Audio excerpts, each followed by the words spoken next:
Welcome back, everyone. Ready for another deep dive? Today we're tackling materialism. Materialism. Yeah, a philosophical concept, right? Not just about, loving all your stuff. Right. It's much deeper than that. It gets at the very nature of reality. So we got a ton of fascinating sources on this, going way back, talking about its core ideas, how it's impacted science, even some critiques, folks who aren't so on board. Definitely. Always good to consider different viewpoints. Absolutely. So the mission today, to equip you with a solid grasp of materialism, how it shaped our understanding of the world, and maybe even spark some of your own thoughts on the matter. Sounds like a plan. All right, let's start unpacking this. First things first, how would we define materialism in, simple terms for someone just dipping their toes in? Well, at its core, it's the idea that everything that exists, everything we experience, ultimately comes down to matter and its interactions. Okay, so no mystical forces or anything like that. Exactly. No supernatural explanations needed, just matter and the laws of nature. So even things like thoughts and emotions. Those two. Materialists would argue that they're ultimately rooted in material processes within the brain. Interesting. So where can we trace the roots of this idea? How far back does this go? Oh, way back. Think ancient Greece. We're talking philosophers like Thales. Thales? Yeah, often considered the father of philosophy. He proposed that water was the fundamental substance of everything. Water. Seems a bit, I don't know, simplistic now. Right. But for its time, it was revolutionary. To think about the world in terms of natural elements rather than myths and gods. I guess that makes sense. So how did those ideas develop? Well, things get really interesting with the atomists. Guys like Democritus. Democritus, right. Heard that name before. He's the one who proposed that everything is made up of these tiny, indivisible particles called atoms, moving around in empty space. Atoms. So even back then, they were thinking about the building blocks of reality. Exactly. And this was a huge departure from the prevailing beliefs. They were saying that even seemingly intangible things, like our thoughts, could be understood through the interactions of these atoms. Wow. So they were already laying the groundwork for what we understand about atoms today, even with, limited scientific tools back then. Absolutely. Democritus's atomism was way ahead of its time, really demonstrates the enduring power of these early materialist ideas. Fascinating stuff. But weren't there some other important figures who built upon these ideas? Oh, definitely. Later on, you have Epicurus, another Greek philosopher. He took that atomism and added a layer of ethics to it. Ethics. How so? Well, he believed that understanding nature through this materialist lens could actually free us from fear, especially the fear of death. The fear of death. Yeah, he saw death as simply the dissolution of atoms. Nothing to be afraid of if you understand the natural order of things. So there was a connection for him between understanding the material world and finding inner peace. Exactly. He really emphasized achieving tranquility through understanding nature, which honestly is still a pretty relevant idea today. It is. Okay, so we've gone from early Greece with these radical ideas about water and atoms to this idea of finding peace through understanding the natural world. Pretty impressive journey. But how did materialism fare over the centuries? Did it just keep going strong? Not exactly. It had its ups and downs. During the Middle Ages, with the rise of religious thought, materialism took a bit of a backseat. Yeah, I can see how those two might clash a bit. Definitely. But then came the Renaissance and the scientific revolution. That's when materialism saw a big resurgence. Ah, so that period was a turning point. Absolutely. Thinkers like Thomas Hobbes came along, bringing back this mechanistic view of the world. He even went so far as to say that thoughts are just motions within the brain. Bold statement for that time. Yeah. So a shift towards a more secular understanding of reality. You could say that. And this really set the stage for materialism's huge impact on modern science, which we'll get into more later. Right, we can't skip over that. But first, before we dive into all that, let's make sure we've got the basics down pat. What are the key pillars of materialism? The core principles that, we should keep in mind. Okay, good point. Well, we've touched on some of them already. First and foremost, it's that matter is the foundation of everything. Everything we experience, from physical objects to our thoughts and feelings, ultimately arises from matter and how it interacts. Oh, that's the bedrock. Yeah. And that leads to the second principle, which is a reliance on naturalistic explanations. Meaning materialism rejects any need for supernatural or mystical explanations. It sticks to natural laws and processes to explain how things work, cause and effect, all within the realm of the material world. Got it. So no need to invoke anything beyond nature itself. Exactly. Now, another key principle is what's called mind-body monism. Mind-body what? Monism, it's the idea that the mind isn't separate from the body. It arises from it. So the mind is a product of the brain. Right, the brain being a material organ. No separate soul or anything like that driving our thoughts and feelings. It's all grounded in the physical processes of the brain. Okay, makes sense. And this emphasis on the material, on the physical, that must tie into the importance of observation and experimentation, right? Absolutely. Materialism places huge emphasis on evidence that comes from our senses and from scientific investigation. Testing, validating our understanding through rigorous methods. So, observable, testable. That's key for materialism. Precisely. And another concept that's closely linked is reductionism. Reductionism. It's the idea that you can understand complex phenomena by breaking them down into their simpler parts. By analyzing those building blocks, you gain a deeper understanding of how the whole thing works. So kind of like taking something apart to see how it ticks. In a way, yes. But it's worth noting that some materialists also acknowledge that there can be emergent properties. Emergent properties. Things that arise from the interaction of those simpler parts. Things you wouldn't necessarily predict just by looking at the parts in isolation. Okay, so reductionism is important, but it doesn't always tell the whole story. Right. It's like, think about a cake. You can analyze all the individual ingredients, but the taste, the texture of the cake as a whole, that emerges from how those ingredients interact when you bake it. Great analogy. Okay, so these core principles, they really form the bedrock of materialism, right? They provide that framework for understanding the world through a very specific lens. Exactly. And as we move forward, we'll see how these principles have shaped scientific thought, how they continue to influence various fields of study. All right, so we've got this foundation of materialism, these core principles. Now let's see how this way of thinking has actually played out in our understanding of the world, especially in science. Yeah, let's connect those philosophical dots to, the actual advancements we see in different fields. Perfect. Let's start with biology. Think about the discovery of DNA, that molecule that carries all our genetic information. DNA, yeah. Huge breakthrough, right? Really solidified that materialist view. Biological phenomena, they're all rooted in these material processes. So even something as complex as, heredity, passing on traits, it all comes down to the structure and function of this one molecule. Exactly. And understanding DNA, how it works in inheritance, gene expression, protein synthesis, it's revolutionized biology and medicine, all stemming from that materialist principle, seeking explanations within the material world. Makes sense. And what about neuroscience? I mean, the brain, that's incredibly complex. Have we made progress understanding it through this materialist lens? Huge progress. Neuroscience has shown these clear correlations between what was happening in our minds, our mental states, and activity in the brain. Really supports the idea that consciousness arises from those physical processes. So we can actually see this in action with brain imaging and stuff. Exactly. And that further strengthens that mind-body monomism idea, right? It all comes back to the physical brain. So that idea of a separate soul or mind floating around, that's getting harder to hold on to with all this evidence. For sure. The findings consistently point to the brain as the seat of consciousness. However, it's worth noting that even with all these advances, explaining that subjective experience of consciousness, that's still a challenge for materialism. It is. I mean, it's one thing to see brain activity light up when someone's thinking about something, but how do you explain that actual feeling of thinking? The experience itself. Yeah, that's the big one, the hard problem of consciousness, as it's often called. It's a point of debate, even among those who generally subscribe to materialist principles. Still lots to explore there. For sure. Okay, so biology, neuroscience, those are clearly influenced by materialism.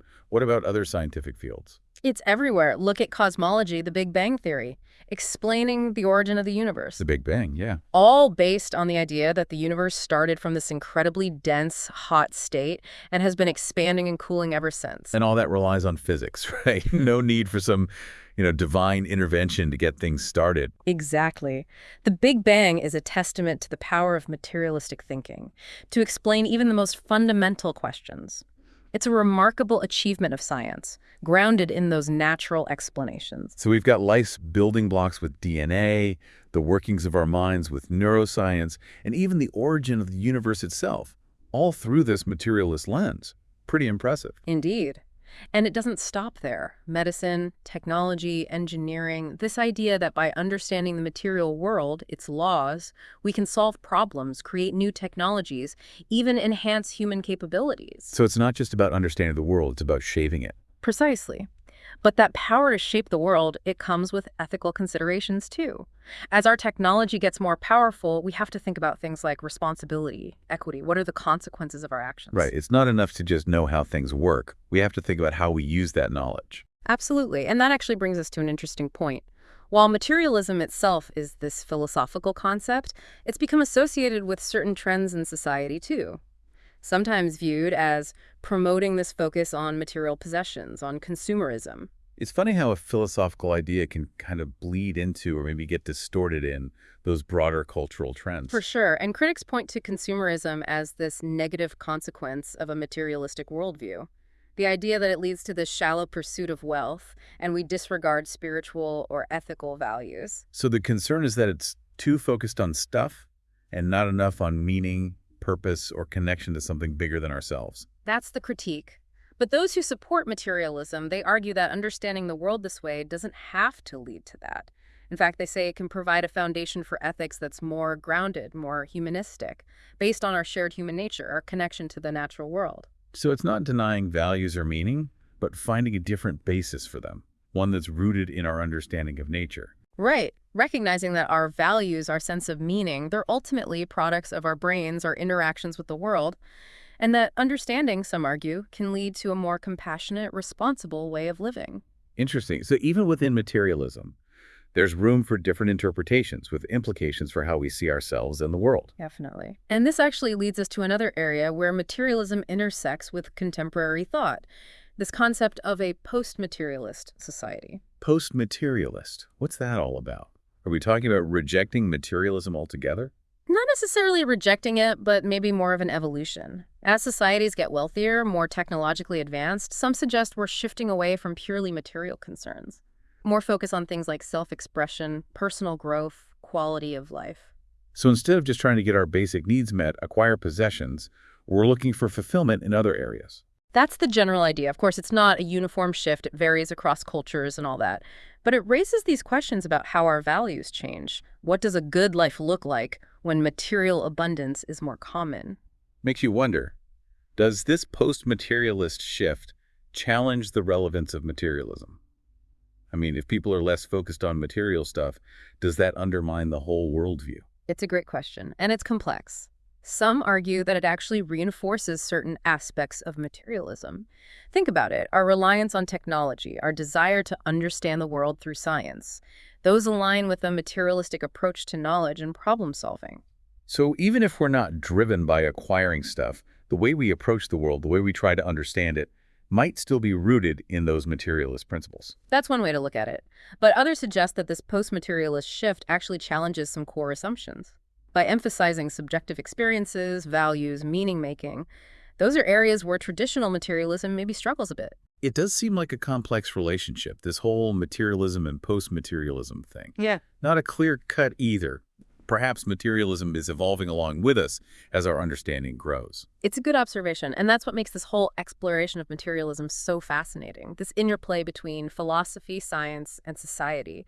It forces us to rethink things, delve deeper into the complexities of human experience, the nature of reality itself. Okay, so we've covered a lot, the history, the impact on science, how it connects to societal trends, but there's one area I'm particularly curious about, something relevant in our tech-driven world. Transhumanism. Ah, yes, transhumanism. It's a fascinating area and definitely a bit provocative for some. And yes, it has connections to materialism. I've heard the term thrown around, but I'm not sure I fully grasp it. How would you define transhumanism? It's this intellectual and cultural movement that explores using technology to enhance human capabilities, physically, cognitively, even emotionally, pushing the boundaries of what it means to be human, using tech to overcome our limitations. So things like genetic engineering, brain-computer interfaces, AI, all aimed at augmenting our potential, maybe even overcoming things like aging and death. Exactly. Transhumanists imagine a future where tech allows us to radically transform ourselves, achieve a kind of immortality even. It's a bold vision, with passionate supporters and critics alike. I can see why. Exciting and a bit unsettling all at the same time. Yeah. But how does this tie back to materialism? Materialism provides the philosophical groundwork for a lot of transhumanist thinking. If we see humans as these complex biological machines governed by the laws of physics and chemistry, then it makes sense that we could modify and enhance those machines through tech. So no inherent limits to how far we can push things, just limited by our current technology. That's the key point of overlap between materialism and transhumanism. But it's crucial to remember, this raises all sorts of ethical questions that go beyond traditional materialism. Inequality if these enhancements aren't available to everyone. What does it mean for personal identity if we can fundamentally change our minds and bodies? And the potential risks, unintended consequences of messing with what it means to be human. Yeah, those are huge questions. It's like transhumanism takes that materialistic worldview and pushes us to confront ethical dilemmas that maybe materialism itself isn't fully equipped to handle. It does. It highlights the need for philosophy and ethics to keep pace with these advancements. We can't rely on old frameworks to navigate a world where technology is rapidly changing what it means to be human. It's a good reminder. The pursuit of knowledge, advancing technology, those should always go hand in hand with ethical reflection, thinking about the potential consequences. Absolutely. And that brings us to another area where materialism intersects with a lot of current thought. Consciousness. As we delve deeper into this, we'll encounter some challenges to those traditional materialist explanations, explore some alternative views that might broaden our understanding of this really complex phenomenon. So we've gone through this whole world of materialism, the history, its impact on science and technology, some really compelling arguments and questions along the way. But now let's turn to an area where materialism faces maybe its biggest challenge. Consciousness. Yeah, throughout our conversation, this has kind of been the elephant in the room, hasn't it? Mm-hmm. Consciousness. Materialism does a great job explaining the physical world. But how do we fit something as seemingly non-physical as consciousness into this worldview where matter is the foundation of everything? It's the question, isn't it? It's puzzled philosophers and scientists for ages. Materialism explains so much about the natural world, but consciousness remains this kind of mystery. Some argue it's just a matter of time. Neuroscience will eventually figure out those neural correlates of consciousness, and we'll have that complete materialist account. So it's a matter of scientific progress catching up. We need better tools, deeper understanding of the brain to finally bridge that gap. That's the hope for a lot of folks in the materialist camp. But there are others, even those who are sympathetic to materialism, who suggest that consciousness might be something different, an emergent property that you can't fully reduce to just those neural parts. Emergent properties, we talked about that earlier. How would that apply to consciousness? Think about a complex ecosystem. You can study each organism, their interactions. But the ecosystem as a whole has these properties, these behaviors that emerge from all those interactions. You wouldn't predict them just by looking at the individual parts. Consciousness might be similar. It could be an emergent property of these complex neural networks, something that goes beyond just neurons firing. So individual neurons, they might not be conscious, but the way billions of them interact in the brain, that might give rise to this emergent phenomenon, consciousness. It's a possibility. Some materialists are exploring that. Consciousness might be a property that emerges at a certain level of complexity, like, wetness emerges from water molecules interacting, even though individual water molecules aren't wet on their own. Okay, I see the analogy. But even then, how do you get from those neural interactions to the actual feeling of experience? That's subjective, what it's like to be conscious. That's the crux of it, the hard problem. And some people argue that traditional materialism, as it stands, might not have the answer. They say we might need to rethink our understanding of matter itself to make room for consciousness. Rethink matter. That's pretty radical, isn't it? What would that even look like? Well, some physicists and philosophers, drawing on things like quantum mechanics, they propose that consciousness might actually be fundamental, just like matter and energy. It's not that consciousness arises from matter, it's that consciousness is inherent in matter itself. Wow. So not a product of the brain, but this fundamental property of the universe, like it's woven into the fabric of existence. That's the idea behind panpsychism. It's gaining some traction, challenges that traditional materialist view that matter is the primary stuff. It suggests this more holistic picture where consciousness is intertwined with the physical world at the most basic level. Panpsychism.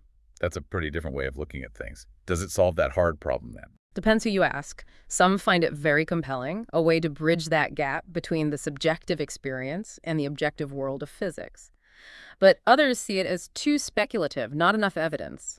It's definitely still a controversial idea. So the jury's still out on consciousness and its relationship to the material world, even with all the progress in neuroscience. It is. But that's the exciting part about philosophy. It keeps us thinking about the big questions, challenging assumptions, exploring different perspectives, even when we don't have all the answers. So where does that leave us with materialism then? Is it a flawed worldview because it can't explain consciousness? Or can it adapt as we learn more? Materialism, like any philosophy, has its strengths and weaknesses. It's been incredibly powerful in explaining the physical world, driving scientific progress, but it does face these challenges with things like consciousness, subjective experience. Whether it can ultimately account for those, only time will tell. I guess the key takeaway is that we should approach materialism, and really any philosophical idea, with that critical but open mind, right? Not just accepting or rejecting, but engaging thoughtfully, looking at the evidence, considering different viewpoints, and staying curious about the mysteries that we haven't solved yet. Exactly. It's a journey, this pursuit of knowledge. And our understanding of the world is always changing. Materialism has had a huge impact on shaping that understanding, but it's not the final word. As we keep exploring, we should be ready to revise our assumptions, embrace new ideas, keep digging deeper into the questions that drive us. Well, thank you for guiding us through this deep dive into materialism. It's been fascinating to explore a concept that has shaped our understanding of the world for centuries and continues to spark debate and new questions. Thanks for joining us, and we'll see you on our next deep dive.